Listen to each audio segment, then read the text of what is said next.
Hi, everybody. Welcome to Conversations with Calvin, We the Species. Uh, I've been sitting here talking to Mark Steven Porro, who is the author, I'm going to say it a bunch of times, a cup of tea on the Commode, which I'm going to show you, and that's why we're here. We've been talking for almost an hour, and you know what? We could have talked for hours more. I didn't want to let him go. I didn't want to start doing this interview because his journey, his life, the commitment, the dedication to his mom. Why I wrote a book. It's beyond. And hey, I don't mind saying this up front, and you can talk about that. You know, he was in a movie Castaway, which we didn't talk about. I love that movie. I watch it all the time. What particularly gets me with Castaway, off topic, is that music at the end. It rips your guts out.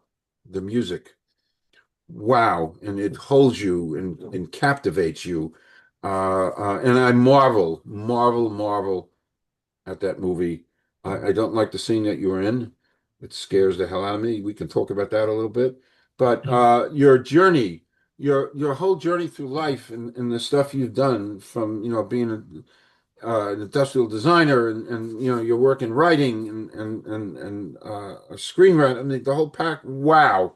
So you are one, and you're in the south of France. That even makes it better, you know. So this is all great stuff for folks listening. You're going to learn one hell of a lot.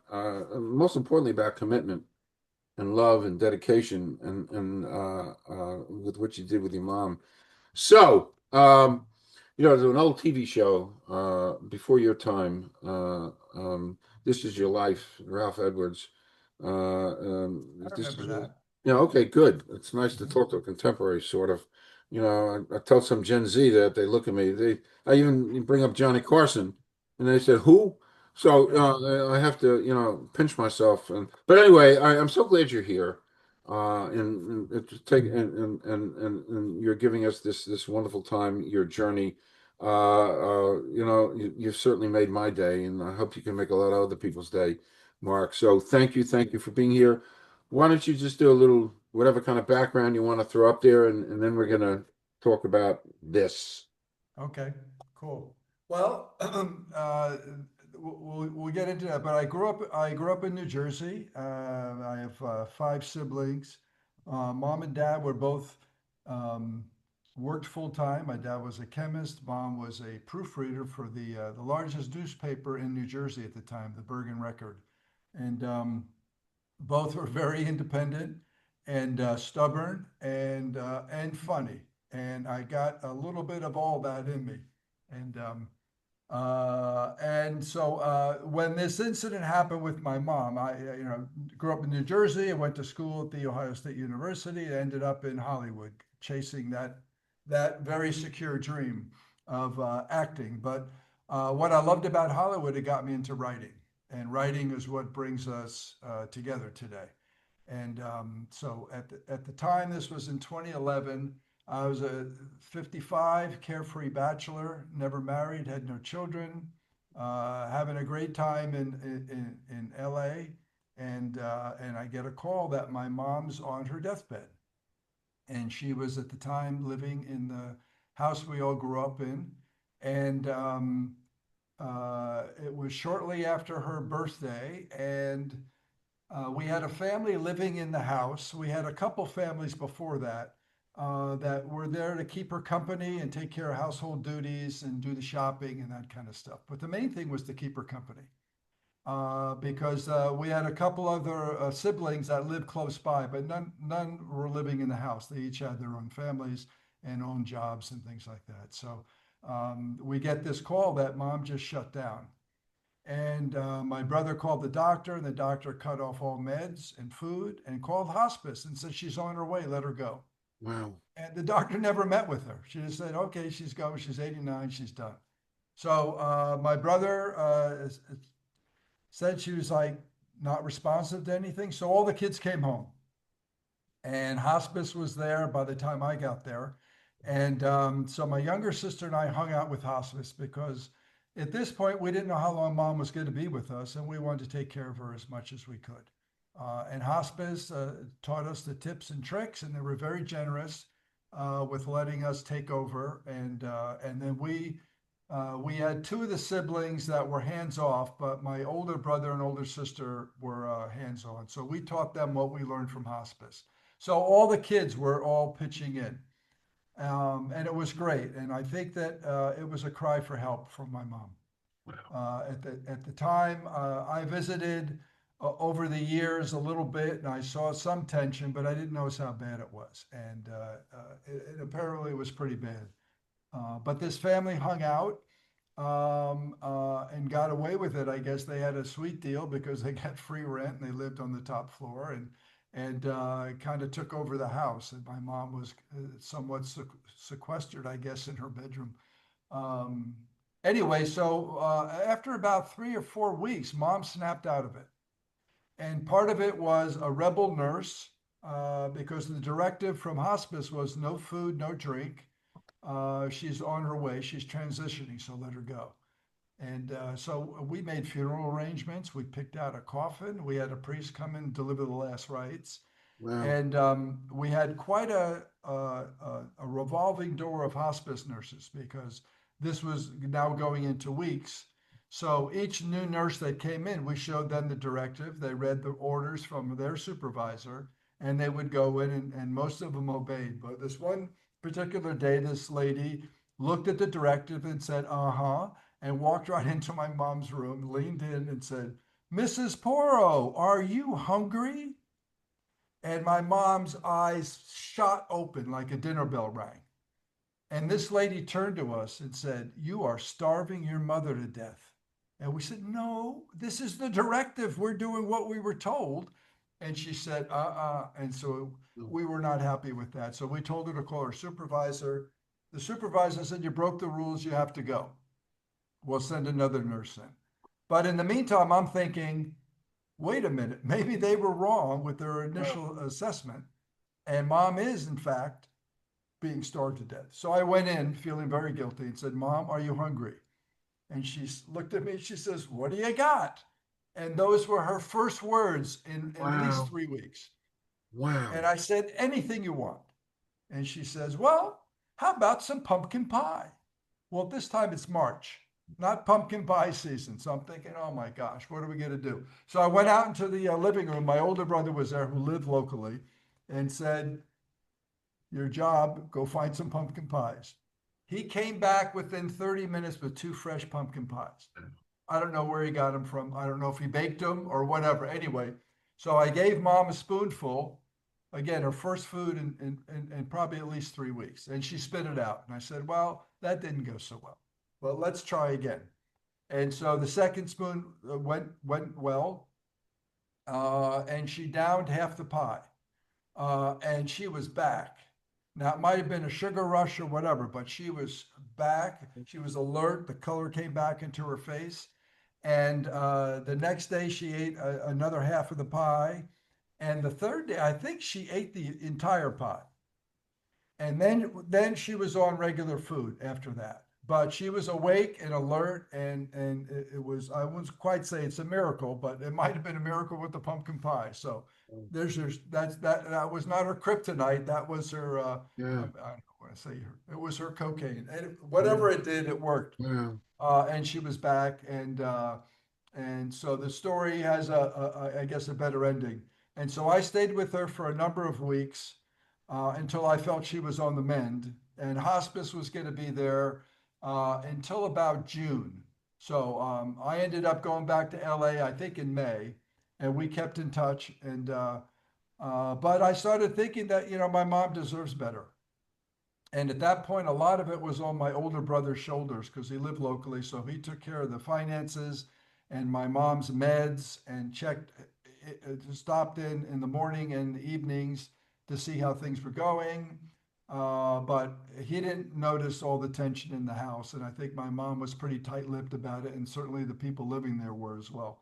But I felt that I had to step in and do something about this. So by the end of the years, I decided to move back into my childhood home to Wow. live with my mom. And that's how the story began. Wow. So that is the setup to when did the idea of a cup of tea on the commode?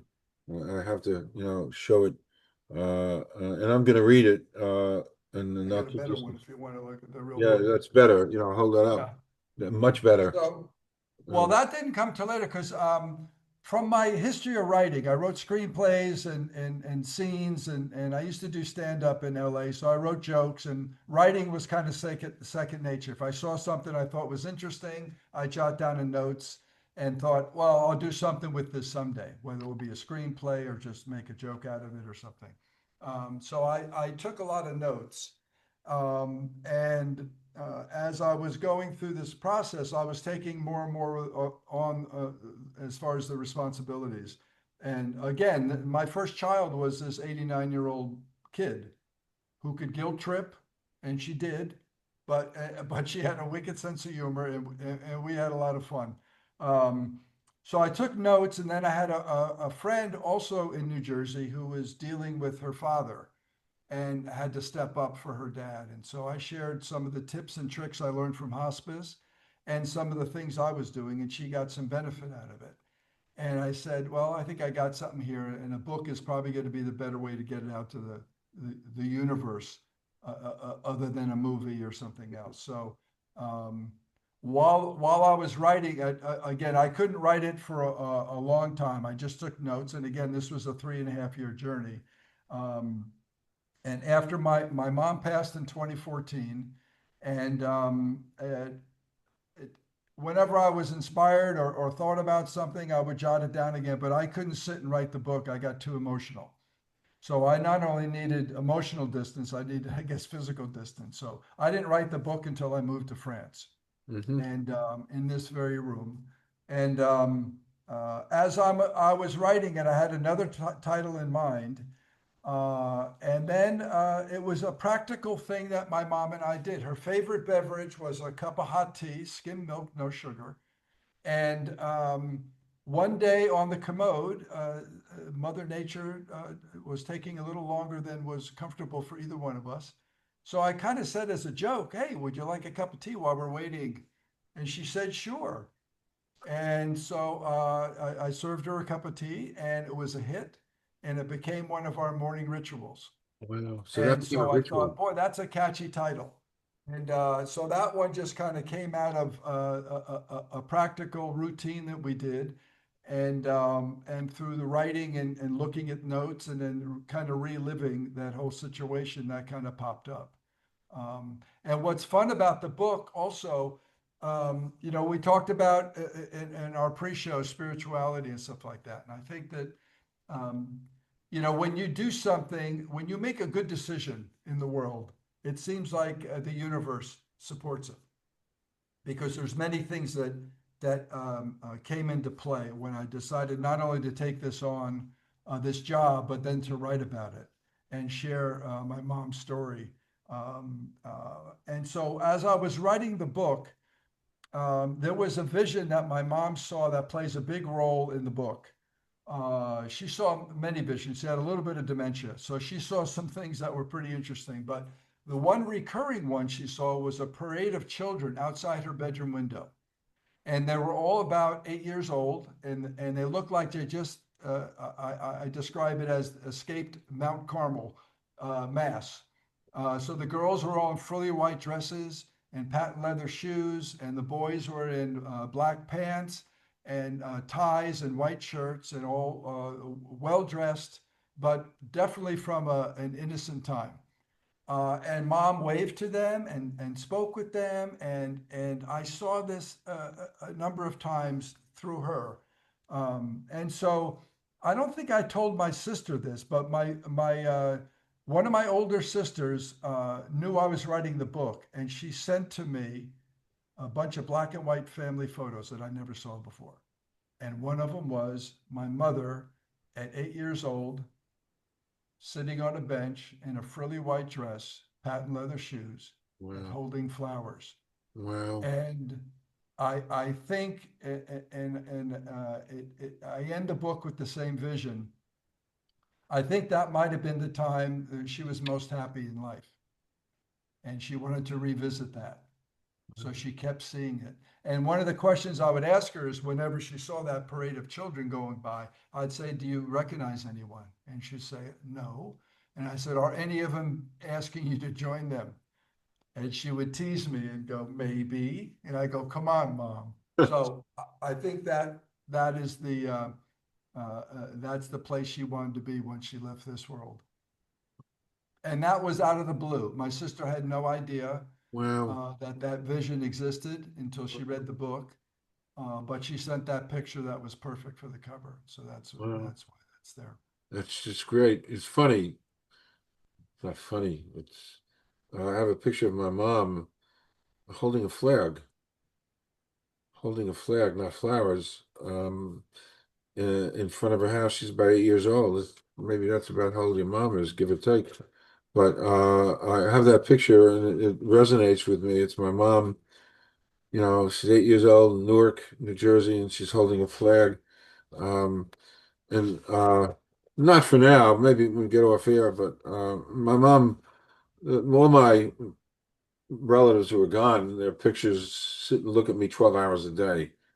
My mom, my uncle, my grandfather, my grandparents, my dad, my in-laws.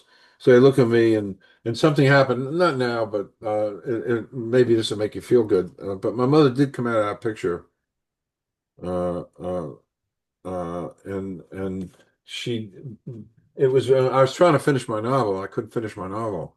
I hit the wall for months. I just couldn't write anymore, and I'm near the end and I listened. My mother liked Mary Alonso, and she loved Only a Rose, and so I found that on YouTube. And I'm a little OCD, so I tell you this for there's a reason, because you're talking about your mom.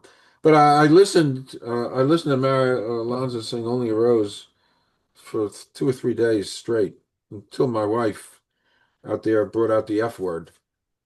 So don't effing stop it already. I'm going crazy. So I stopped. But it was a way for me to be close to my mother who Yeah. loved that song. And she played it on the Victrola in Newark, Mhm.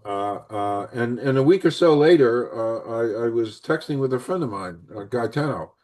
I call him my paisan, and we're texting, and he asked me something, and I answered, and he asked me something else, and I wrote, "Yep, YUP," and I took my phone, and we were done, and I just placed it, on the ledge, and 15 minutes later, the reflex action, you pick up your phone, and the reflex action is in the outgoing message was the word "mom" typed. I have no voice activation, nothing. It was typed. I asked a million techie people who did it.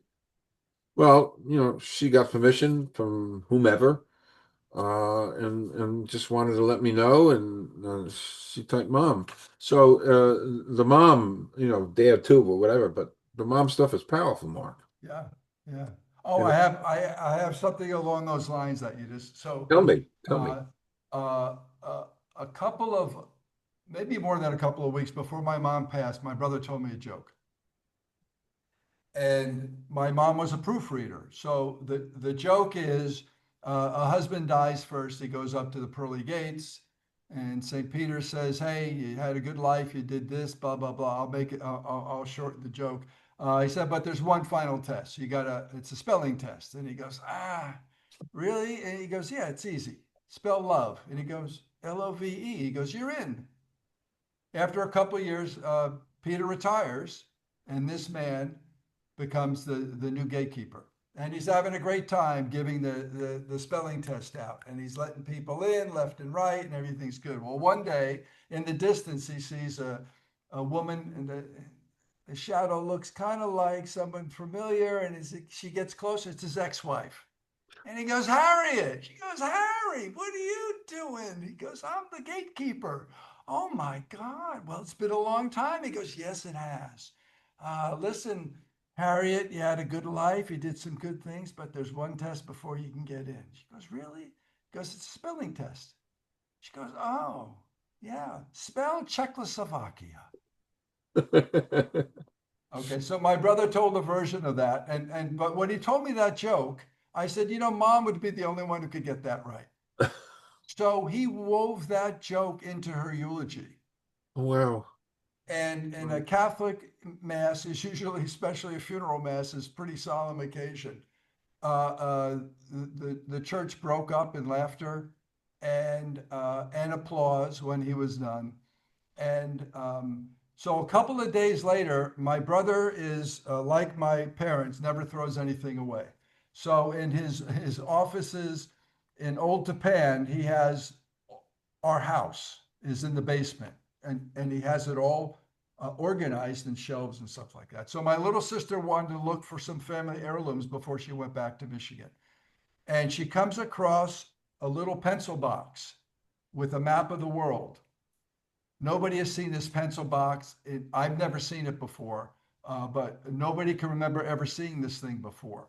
Had a map of the world, and it had so you dialed a country, and then the other dial would show you the capital of that country, and the country displayed on that pencil case was Czechoslovakia, Sure. that nobody's seen before. So that Wow. was our mom talking to us. Wow. Of course. So very interesting. It is interesting. Listen, I buy into that. My whole spiritual thing. Uh, is there, I keep looking at this. I'm so drawn to this. I am so drawn because I wrote about, I mentioned this before we went on air. I wrote about when my grandmother, my mother's mother, she had a leg amputated and lived with us. And I was kicked into sleeping with my two sisters in a tiny little bedroom in Newark. And my grandmother had the big bedroom, and there was a commode. And that's what drew me to this, Mark, so much. There was a commode, and I read about it in two of my books. I read about that scene of seeing my mother emptying the commode and retching, because it's hard, and the tears, because it all fell on her. She was the daughter, and there were two brothers, but they were far away, kind of thing. So this is such a powerful, and I think it's a lesson for all of us, because the duty and the parents and I mean, there's so much to be said about this. So, and again, that's what. So dissecting and putting things together, is there like a central message? I'm trying to hit on it, but is there a central message in this book? Well, it's honor thy mother and father. I was brought up in I guess we were taught to think about others and care for others and care for certainly each of our family members, and this is what we did, and how we were brought up. My parents taught us, manners and all these things that may be on the wane now, but I didn't think it was anything special. I thought it was, this is what we should be doing. And at one point, I have a chapter in the book called "Why Are You Doing This?" And my mother asked me that one time, because she a couple times she said, "Why do you treat me so well?" And I said, "Because you're my mom and you deserve to be treated like a queen." Then she burped, and I said, "But queens don't do that." She goes, "Well, how do you know?" Huh. That was the common sense. Of course, Mark, queens burp. Mark. Um, and so one of my goals was to make her laugh once a day. And humor played a big part, and certainly in our household and my upbringing. And both parents were pretty good natured and funny. And so she came up with some funny things throughout that made it easier, because, um, as you know, it's emotionally, mentally, and physically exhausting. So you got to find, and I live by this motto, and some people may think it's corny, but it's helped me because I've had, again, a pretty adventurous life, is find the joy. So no matter what new adventure I go into, I said, I'm going to find the joy in this. I'm going to make the best of it. I'm going to focus on the positive aspects of it. And it makes it so much easier. Even when there's some problem, or somebody, somebody who's a problem, causing it, or some setback or something like that, you go, no, I'm going to find the joy, and put the focus on that. And then also put the onus on making my mom's life better. She deserved better, and my goal was to do that. So I took being a son doing this, because again, most of it still falls on the women of the family. But we're catching up, and that's one of my things. I'm trying to inspire other men to do this. But so one of the things I did, and I said, if you want to cheer anybody up, a new wardrobe would do that. I felt my mom's dignity was kind of whittled away with her years with these other people, and I didn't want my mom looking like an old lady. And I bought her a new wardrobe, and that certainly cheered her up. Um, I did a thing, again, she had 6 kids. She worked full time. She worked the night shift at the record. So, but she did treat herself to a weekly visit to the beauty parlor for a shampoo and set, and had her nails done. She was a nail model in her late teens, early 20s. She had beautiful, long, natural nails. And when she came to visit me in Hollywood, I would take her to my friend's salon in Beverly Hills, and she got the movie star treatment. And I knew she really liked that. So I don't know at this point when the last time she had her hair done. Her hair was now very long again, like it was before she started having kids, and it was beautiful. And so I decided to create a thing I call Day of Beauty. So I tried to recreate that salon treatment at home. Normally I gave her sponge baths in the morning and the evening, but on Day of Beauty, while she was on the commode, I soaked her feet in Epsom salts. I shampooed her hair, and then when she was finished on the commode, she got a sponge bath and a full body massage. And then I blow dried her hair, and I put it in either a ponytail or braids. I learned a lot from growing up with 3 sisters, other Yeah. than to put the toilet seat down. And so that all came in handy. And then she picked her what she wanted to wear that day. And then we had a couple of really cool rituals that we came up with. So when she was finished, she would be on the edge of the bed. And at this point, she didn't walk anymore. I did get her walking later on for a bit, but she still had pretty strong legs. So she stood up, and I said, morning hug, and we hugged each other. And that's another thing that we seem to take for granted. When someone is bedridden, it's really hard to hug them, and also may be painful to hug them. But boy, they are so wanting that hug and that touch and that affection again. So we did this morning hug again every morning, and neither one wanted to let go. And it was just a beautiful moment that we shared. And then I got her in the wheelchair, and then wheeled her in to the kitchen for breakfast. And this first Day of Beauty, as I was wheeling her in, we passed the big mirror in the dining room. And I parked her in front of that mirror, and she's just staring at herself, and she's loving what she's seeing. And again, I don't know when the last time she looked in the mirror, and I don't know the last time she looked in the mirror and liked what she saw, but that day she loved what she saw. So I leaned in, I put my cheek next to hers and said, "Who is that pretty girl?" And she just beamed. And I said, "Oh my gosh, the power of this little gesture." I Yeah. didn't think that much of it, but boy, it Wow. was profound. And so every morning I parked her in front of that mirror and asked her the same question. It was lovely. And it was contagious, because everybody saw how happy she was, and how well cared for she was. And it was lovely. It was just a really cool thing that I learned, that let's not take these little moments for granted, because they may be really important for the recipient. And certainly this Day of Beauty thing was probably had a more profound effect on me than it did my mom. But it was a very cool thing. Is that in here? Yeah. Oh, of course. Everything Okay. I've said is in there. Okay. Yeah. This is almost an instructional manual for people who have aging parents. Well, it could. I don't want to say it's a how-to book. No, but It's a what I did book. yeah, And and they will everybody's get some different. benefit. but it but truly, there's a lot of laughs. There's a lot of funny stories and a lot of backstory that I think justifies some of my actions because it was the way I was brought up. So yeah. there's no major surprises other than my mom was really, uh, I guess, very good and very supportive of me in times when I maybe shouldn't have been. That certainly played a role in me wanting to be the same way with her. So Wow.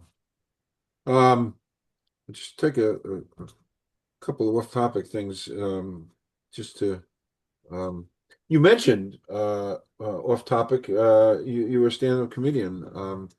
I have all of Lenny Bruce's albums back there, his vinyl albums. I think comedians are supremely wonderful and gifted, and I aspire to be a comedian. Um, so I never knew that about you, although we're meeting for the first time today. Um, so you did some of that stand-up stuff out in California? I didn't do it for long. I did a lot of improv before I got into, I mean, I Okay. was studying serious acting, but then I did a lot of improv. And then I had friends that were trying stand up. And they asked me to help them. So I was coaching them for a while. And then I said, you know, the best way for me to show you what to do is for me to do it. So I got up and started doing it and really liked it. I spent a lot of time writing the jokes and things like that, but I love the you're on a type wire. You know, it is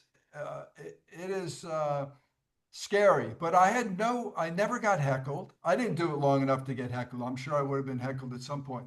But if anybody started to heckle, I would just direct the show to them. They wanted attention. I gave them the attention. I didn't cut them down or anything. He said, "Oh yeah, all right," and then went on with stuff. And a couple of my jokes are in the book. I weave them into the stories because our life was, centered around humor and stuff. So it helped. I'll tell you one funny story of my dad. So 2 days before he passed, and this is the original Commode, he had heart disease, which was a horrible way to go. It may be better now, but it's like for him, it was a 7 year, just horrible plan. So he was normally about 165 pounds. At this point, he's about 200 pounds with all the water weight. And so he needed help getting up to the commode and off the commode. And he wanted to hold on to his last bit of dignity. So nobody ever wiped his butt. And he wouldn't let anybody. He said, "Nope, this is what I'm doing." So on this particular day, again, it was like 2 days before he passed. So I help him on the commode. He's finished. And my mother was pretty much his caregiver for the last few years. And she stood by with the toilet paper. And my dad says, "I'm holding him. Not easy to hold him up." And he says, "Give me 2 sheets." And my mother says, just 2 sheets? And he says, "I'm very accurate." And I almost dropped this guy because I was laughing so hard. And all three of us burst out laughing. And it was just a lovely laugh. And that was my dad. To the end, he tried to make us laugh. And I guess he was very accurate because it was good. And he saved the paper. So it was fantastic. He saved a tree. And Yeah. anyway, so that was my dad. Wow. So Okay. One more off-topic question. Um, I borrowed this from one of my favorite journalists. I like it. There's no rules. There could be one answer, two, three, none, doesn't. So here, excluding family or friends, somebody living or dead, you'd like to spend a day with. oh, I would say, and I hope we don't get in too much trouble, the Virgin Mary. That's fine. I That's got great. questions. I got questions. I No, want to clear that whole thing up. that's great. Hey, I got healed coming out of her church. I told you that story before I went on air. Uh, Yeah. so I was drawn to go get close to her. So that's in the ballpark. I wonder about a lot of those things, but that's a great answer. Um, one other quickie, excluding Castaway and stuff like that. Do you have any like favorite old movies that you like? Oh yeah, you certainly mentioned Casablanca. That's one of my favorites. But along the spiritual lines, A Field of Dreams is one of my favorites. And my dad was a baseball coach, and baseball was a bone of contention between us because he was a coach and liked to teach the fundamentals, and I hated practice. I just wanted to hit home runs. And so we had an issue with that, and there's a chapter of that in the book. It's called "Is That Your Picasso in the Outfield?" Because I drew pictures with sticks in the outfield because I played right field and I was a left-hander, as were my two brothers. But rarely did anybody ever hit into right field. So I had a lot of time to draw. And so that wasn't quite the triple threat my dad was looking for, the artist in the outfield. Okay. You've gotten because I went to the website and tell you've gotten so many awards for the book. We share one, you're the Firebird Spiritual Award because this is, spiritual. And when did this come out officially, Mark? Mother's Day 2023. Okay, okay. Um, uh, because I think you ought to take your antenna and put it out there and look for stuff because it's so special in the universe. This and I've had little tidbits of things with my mom who I was particularly close to. Her coming out and type mom. But keep your antenna keep your antenna up because it's so special. I keep staring at that picture of your mom because it makes me think of my mom. Um, did you have like a rewarding experience since publishing your book? Something that resonates with you over the last couple of years with the book? Well, I would have to say the awards are nice. Well, I got it published first of all. I wanted to be a published author, so that was nice. Actually had two publishers who were I was being courted by, um, and so I went with the one that was more interested in quality as opposed to getting it out to the public right away. And so we spent about a year and a half with the editors going back and forth, and they were great. And so I knew it was a good book, and I wanted my first book certainly be a good book. And but the awards are certainly confirmation for that. But I've gotten a lot of really good personal notes, and some of them are just lovely, and from people I don't know.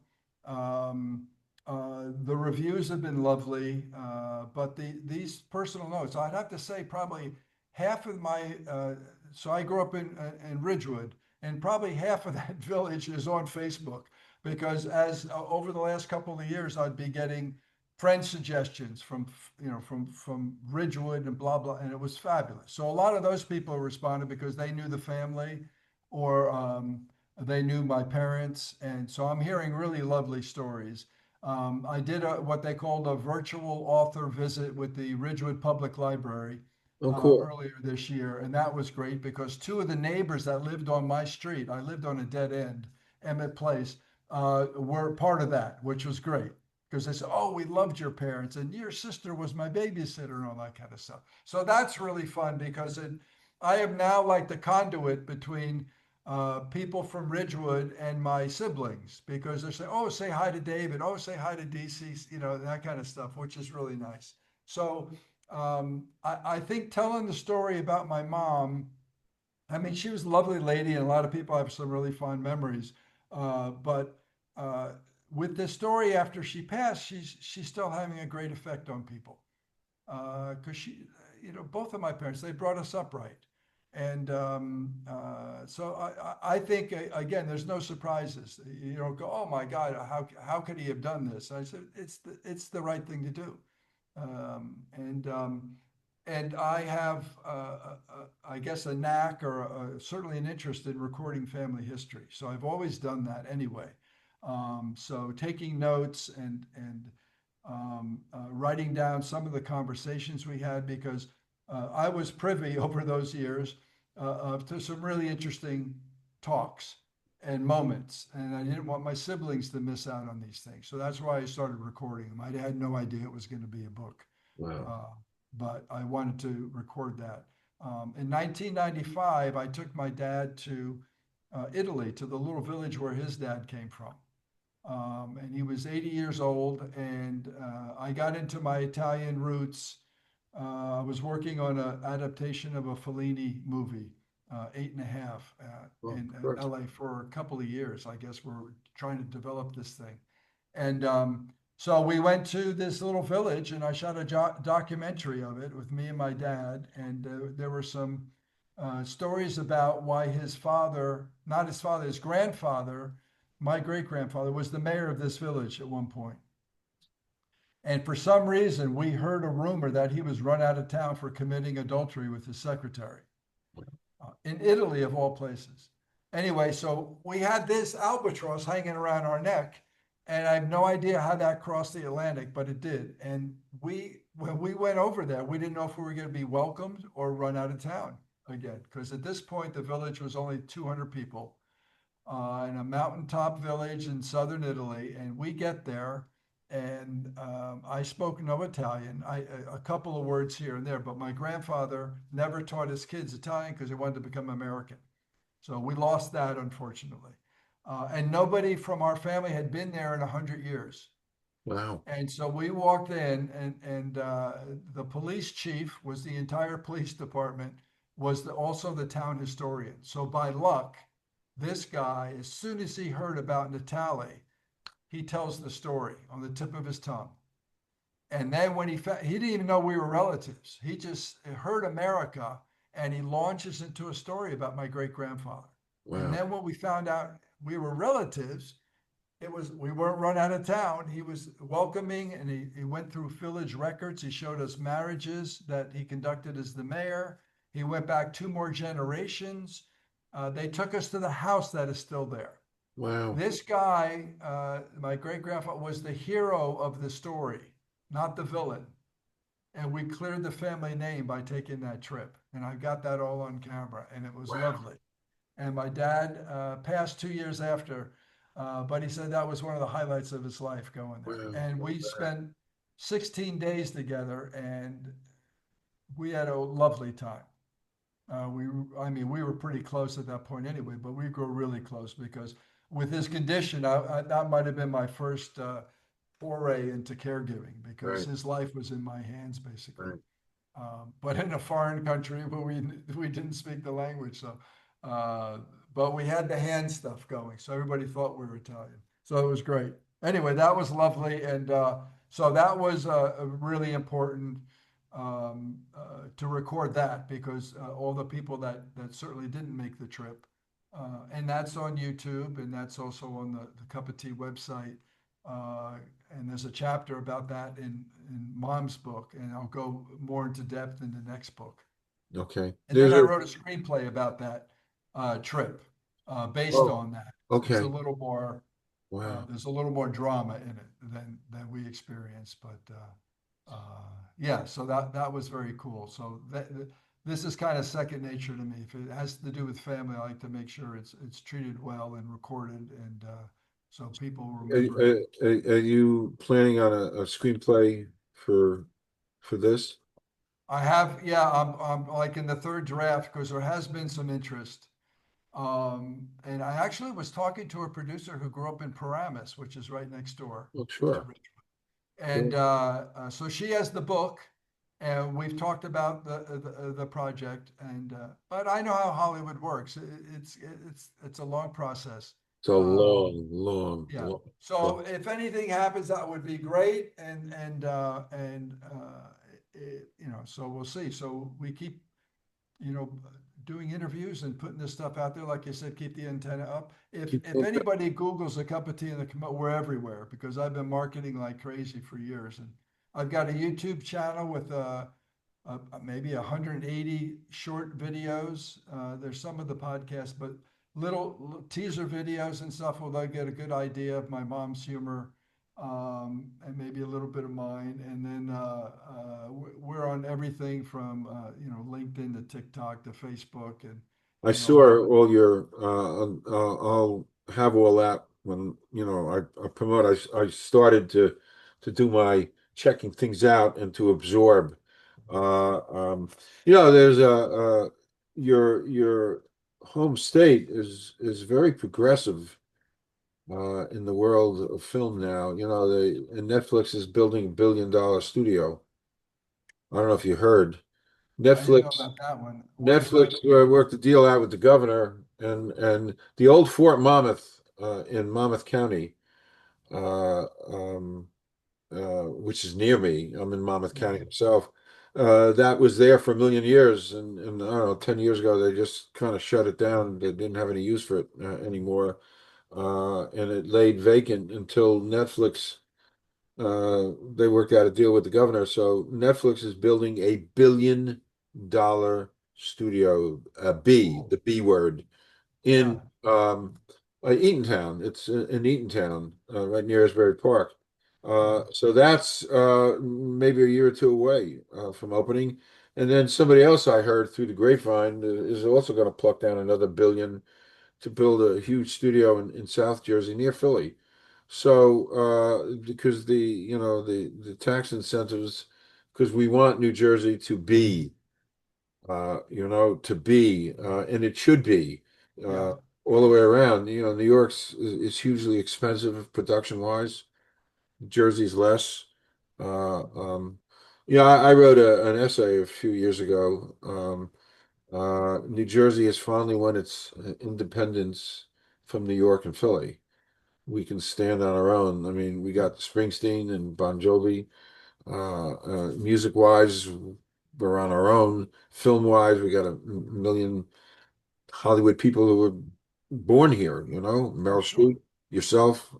Meryl would be great to play my mom. I've been putting that one Wow. out there for a while. Oh, Yeah, wow. because we need someone her age who can play some for the Oh, flashbacks as wow. well as mom. Wow. Meryl, if you're listening, I hope you she is will listening. you will love Uh, this book. I snuck into a movie. Long story.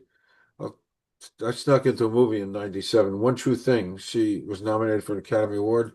Long story. I'm in the Christmas scene. I was the biggest thing in the Christmas scene. I never got paid, but I'm there. And it's because I was talking to Meryl Streep, before, and they Yeah, thought I was part of their entourage, and they took me onto the set, and boom, I'm in a movie. It's great. Does wonderful for the soul, I guess. yeah. So, we covered who should buy this book. Personally, I think anybody who's got anything to do with parents, Yeah. and that means all Well, of us. originally I would think, yeah, us, baby boomers, et cetera, would be good. But it was interesting. So I did a reading over before it was published over here. There's a lot of expats over here in this little village I live in, and so there was a group there, and they're all retirees. And so I read some chapters and stuff. And one French woman actually stood up and said, "When is this coming out? Because I want to give it to my children." Wow. Because I want to be treated this way. Yeah. So some of the promo videos I've done, I said, if you have a mother and you want her to be treated like a queen, you get this book, Yeah. And for mothers who want to be treated like a queen, buy this for your children. And there, it's been quite a range. So originally, I would think, people are around our age who would have aging, parents that may need the help. But there's a lot of laughs in this thing. And so I have a nephew who read the book in one sitting, and he wrote a beautiful note about it. And he just said it was great. It was, and he's in his 20s. And so, yeah, I would say anybody who loves somebody, especially a mom, it, it, they'll find something in it. Yeah. Yeah. I always, with the relationship I have with my mom, I'm always writing about her in my books. I fictionalized the mother, but it's my mother. And when I was 8 years old, my mother, she I was reading the biography of Jim Thorpe. I remember this. I was 8 or 9 or 10, whatever. It doesn't make a difference. And I was reading Jim Thorpe's biography, and she grabbed it out of my hands and she gave me this book, How to Win Friends and Influence People, Mhm. Dale Carnegie, and which changed it changed my as a 10-year-old a whole outlook, on life and stuff. And that was so ingrained in me, and I am who I am mostly, because of my mother. Yeah. And she acknowledged that because she typed mom on my cell phone. So you're this should be under literally, I jump and I think and project and until I fully read it so I can review it myself. And I have to because I identify so strongly with this. And a lot of it is, as you said, Mark, a lot of this is upbringing. And as I watch my grandchildren and I watch my son grow and my grandchildren grow, it's what you put in, you get out. There's no, it's the most magical formula on earth. What you put in, you Yeah. get out. Mhm. And that's just who the species is. What you put in, you get out. And that's what was put into you, and that's what is coming out in this. Mhm. So, uh, this was great, this time with you. And it's funny, one of your favorite actors, Tom Hanks, said a funny line. Life is like a box of chocolates. You never know what you're going to get. So this whole setup, this whole interview was like a box of chocolates for me. I didn't know what I was going to get. And, we did a little back and forth, a couple of messages, but you kind of blew me away with sensitivity and grasp and background and all this. It's like, wow. And my head is spinning and it's going to probably spin all day long. So thank you for the spinning. Can I leave you with one more thing? Yes, So, so the book came out on Mother's Day, and I also wanted to do an audio version, but I couldn't get through even the scenes that didn't have any major drama without cracking or crying. I'm a crybaby when it comes to family. So it took me several months, but during that break, I set up a studio here and I could reflect on the book. And so one of the revelations that came out of that time away from it was that if you read the story or you hear about the story, it sounds like my mom, that I went home to rescue my mom, which in a sense I did. Um, but upon reflection and looking at it, I think my mom gave me this opportunity to rescue me because I had a pretty good life, pretty adventurous, and I'd done some pretty good things. Uh, but this was the most important thing that I've done in my life. And whether she was conscious of it or not, she gave me that opportunity. And luckily, I was smart enough to jump on it. And so it gave me certainly a better meaning of life and certainly unconditional love, which by not having children or being married or something, I really didn't understand until I took this on. And so I thank her for that. And I thank you for this opportunity to talk about it because it helps keep mom in the present, which is absolutely. your gift to me. So thank you. Absolutely. All right. Hopefully to be continued. This chat, this dialogue, as things move on with you, because I'd love to continue this. Well, Uh, yeah, once you get through the book, I'm sure some other things will come yeah, up, and let's do it. I certainly will jump back Exactly. on. Let's do this again and chat about this because, hey, my mother similarly, did stuff for me, and By the way, I have lingering guilt, and I write about it because she was in Florida in her last 10 or 15 years of her life, and my sister was there, and she was the caregiver. So I missed out on all that. Of course, I'm not moving to Florida, and that was a big part of life that I missed out on.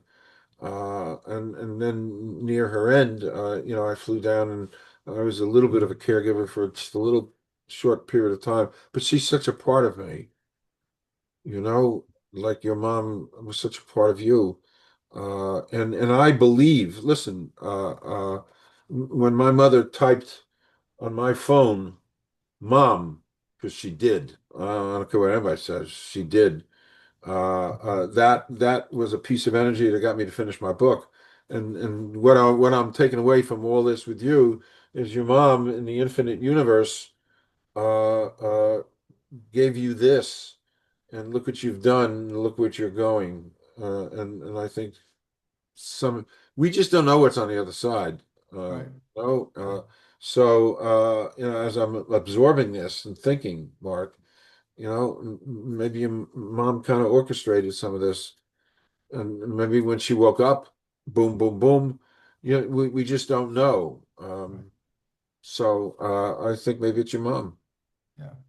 which is a nice thought. So I'm going to stop recording. Don't leave. We're going to do a 2-minute wrap. It's a Hollywood term I learned. 2-minute wrap, Yeah. and we'll do a wrap. But thank you. Wow. Thank you for this and filling my head. It's wonderful. Thank you. You're welcome.